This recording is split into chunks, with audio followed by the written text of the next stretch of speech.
وار کلمنیٹنگ strategy تھی آن favourable terms. اب Rafale والی ڈیفیٹ کو بلا کے جو 5 جہاز ہم نے مارے انہوں نے ڈرونز کا سہارا لیا جو سستے ہوتے ہیں. پاکستان ایئر فورس نے جو کل پنچ کیا ہے probably that was the hardest, more focused and very productive, اس سینس میں کہ اس کے بعد ہندوستان مجبور ہو گیا کہ سیز فائر کرنے پر اس کو ایگری ہونا پڑا. دیکھیے ہندوستان کی جو ویسٹرن ایئر فیلڈز تھیں اور ہماری جو ایسٹرن سائڈ پہ ہمارے لگتی ہیں جو ہندوستان کی تمام ایئر فیلڈز, ان کو میسو ڈیمیج کیا گیا, ان کو تباہ کیا گیا. انڈین ایئر فورس کی جو ریپوٹیشن اور امیج خراب ہوا ہے وہ $1000 بلین سے بھی نہیں خریدا جا سکتا واپس. میں شکر کرتا ہوں کہ انڈین لیڈرشپ اور ملٹری لیڈرشپ اور خاص طور پہ ایئر فورس کی لیڈرشپ کو سمجھ آ گیا کہ یہ جنگ ان ٹرمز سے نہیں لڑی جا سکتی. Watch federal post, bold and independent.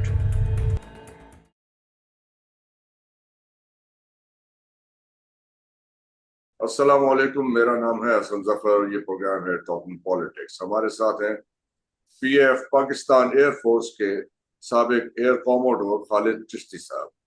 بہت بہت شکریہ چشتی صاحب جوائن کرنے کے لیے. بہت بہت شکریہ جی مجھے ڈاکٹر صاحب مجھے انوائٹ کرنے کا اور یہ اپرچونٹی دینے کا آپ کا اور آپ کے چینل کا شکریہ جی. 10 مئی کی صبح جو ہوا وہ ساری دنیا نے دیکھا. اس کو ہم آپ کی ملٹری یا ایئر فورس کی ٹرمز میں کیسے ٹرانسلیٹ کریں گے؟ از دس پاکستان's ایئر سپیریورٹی, ایئر سپریمیسی؟ اس کو کیسے ہم دیکھیں گے اس وقت انڈیا کے ساتھ جو بیلنس ہے پاکستان کی فورس؟ میں اس کو یہ سمجھوں گا کہ یہ وار کلمینیٹنگ اسٹریٹجی تھی. یہ ایئر سپیریورٹی یا ایئر سپریمیسی سے بھی بڑی ہے. یہ وار کلمینیٹنگ اسٹریٹجی تھی آن فیوریبل ٹرمز. آپ اگر ایک دن پہلے چلے جائیں, جو ایک رات تک جو ہندوستان کی طرف سے ڈرون ہم پر فائر کیے جا رہے تھے اور تقریباً 2 دن تک ایسی بات رہی, تو انہوں نے رافیل والی ڈیفیٹ کو بلا کے جو 5 جہاز ہم نے مارے انہوں نے ڈرونز کا سہارا لیا جو سستے ہوتے ہیں, جن کا ریکٹ زمین پر گرے تو پتہ نہیں لگتا, جو ٹارگٹ پر پہنچے یا نہ پہنچے وہ بھی نہیں پتہ لگتا.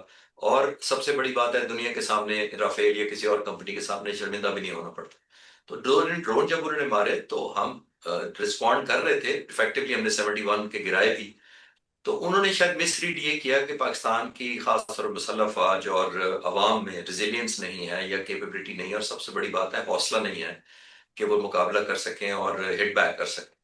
اب ہم وارننگ دیتے رہے بہت عرصہ, اور میں ریلیٹ اس طرح کر پاتا ہوں کہ جب یہ 72 جہاز ہندوستان نے بھیجے تھے 3 رات پہلے, تو اس کو بھی اگر آپ ریلیٹ کریں اسی واقعے سے, اس دن انہوں نے اس لیے بھیجے تھے 72 جس میں سے تقریباً 33-34 جہاز رافیل تھے, صرف پورا فلیٹ ان کا ہوا میں تھا رافیل کا, اور باقی جہاز مکس کر کے انہوں نے جب کامبیٹ کرنی چاہیے ہمارے سے, تو مقصد یہ تھا کہ چند جہاز ان کے سٹینڈ آف ویپنز کے ساتھ ہمارے خلاف آئیں گے, یعنی ہمارے ٹارگیٹنگ کریں گے, جبکہ دوسرے جہاز ہمیں شوٹر ہوں گے جو ایئر فورس کے جہازوں کو شوٹ کریں گے, تاکہ ابھی لندن کا بھی صاف برابر کریں اور آئندہ کے لیے بھی ایک سٹینڈرڈ سیٹ کر دیں پاک فضائیہ کے خلاف. وہ نہیں ہوا.